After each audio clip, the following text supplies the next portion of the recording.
Anong naaalala mo tungkol sa kanya? Ako si Risa Singson Kaupeng. Magkape't pandasal muna tayo.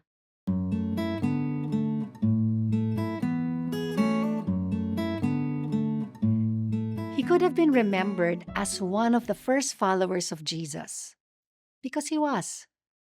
He could have been remembered as one of those who stuck with the Lord through thick and thin, because he was there till the very end.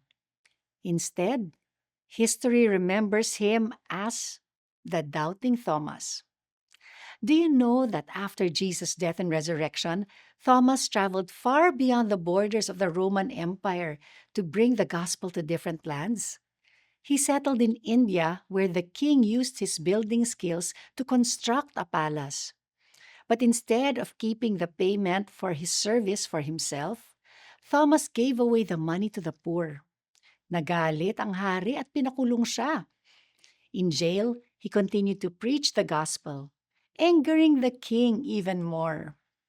Thomas was martyred, pierced by a spear, just like Jesus' wound that he had to touch to believe. Imagine mo, ang dami mong ginawang mabuti. Namatay ka pang martir para sa Panginoon.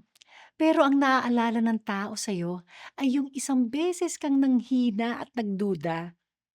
Kapatid, move on na tayo. Let's forgive those who've made mistakes and done us wrong. Let's stop defining people by their negative traits and remember them for the good they've done. Let's pray. Lord, you don't hold my sins against me, but forgive me time and again. Let me extend the same mercy to others. Amen.